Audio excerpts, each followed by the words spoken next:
Başlasınmı? Assalomu alaykum yurttaşlar. Bize Ro'za Ramazan ayında aksak koyatımız yurttaşlar. Ugolok Knight'dan bulsak 2'ge 1.60 cm. Narxına ahamiyet veresinde yurttaşlar. Ugolok'u üstersiz özü bura verip desenizler 1 milyon 350 son yurttaşlar. Plus üstleri bilen buradan bulsa yine üstleri durttu. Göstererek üstleri bilen duran halatine Ro'za Ramazan ayında bir ay mabaynida 1 milyon 600 son üstleri bilen yurttaşlar. Keyinki Ugologumuz 3'ü 30 cm, yakımıza 2-30 cm.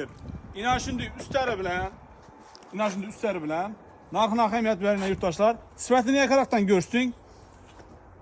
Narxı plus üstleri bilen 4 milyon 100 son.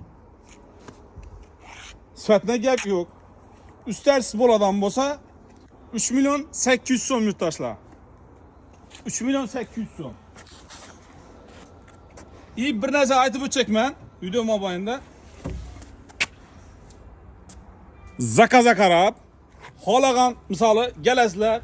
İnan şimdi kalınından bolsun, strapilden bolsun. Halagan ne de işep veremiz. Sıfat ne kadar kalasa cevap veremiz. Kılgan işimizi. Diğer tarafımızdaki görün bana. Üstleri bilen razmeri 2.30, yaka 3.30. Görsün, yakıraktan görsün. Hiç hadi görün tutma. Arkasını tavaran düzünden. Plus üstleri bilen 4 milyon 100 son yurttaşlar. Üstersiz 3 milyon 800 son. Eğer 5 tane, 10 tane, 20 tane furala balama, kök gerekme deyilgen yurttaşlarımıza narxını yine bir çek geliştirip veremiz yurttaşlar. Ben buna lalıqa çıkavrasılar. Yetkizip veremiz. Aytılgan vaxtda aytılgan maksulatımız tayarlap veremiz kalasa. Yakımızdan 2.30, yakı 3.30. Ugologina ahamiyet veririrsler. Mana eğer başkaçarak dizayn olsun deseniz de halagan dizaynda uyanmazsa kılıp veremiz. Yurttaşlar. Bir taraftakine göstereyim rahmetten gelin. Ugologumuz köp.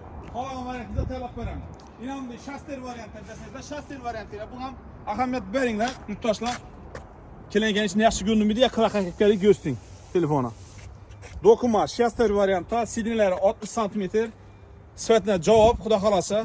Geleveresler niçki variantda gerek bolsa, mana ok desenizde mana açıkırak gök bolsun, karıştırma bolsun, hop kara bolsun, kafeli üçün içmeyi bil gerek bolsa, xuda xalasa gelişip şartı tayarlap veremiz. Bunu azı narxaytadan bolsak, endi üstleri bilen 5 milyona doğru geledi.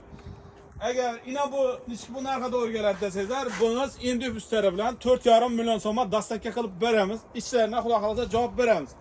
Narxı dımarzan bolsun, menden yetkinçe bolsun, egesine yetkinçe bolsa, hazır video davamında görüp durgan bolsanızlar, meydan raketip işi versek bize narxı düşürüp para veremiz. Lekin ben mestan pasiyani şurada bolgandan keyin ben bergen mijozlarıma kılgan işimi sifatine cevap veremem. İnanmaz mesela büyükme. Yakımız 1.70, yaka 3. Mijozimizin uyi şunday. Yaq tarafı bitta dar ekan, öterlik ekan, şunun uchun inan şimdi variantda takladık. Özleri aytgan svetda. Yurttaşlar niçki variantda gerek bolsa, xudo xolasa aytaverasizlar, aytsanizlar tayyorlab beramiz. Like basıp iloji boricha tarqatib turinglar yurttaşlar. Sizga gerek bo'lmasa qarindoshlaringizga, kimni danishingizga xudo xolasa uyaltirmaymiz, yaxshi joylarga olib borib beramiz. Salomat bo'linglar.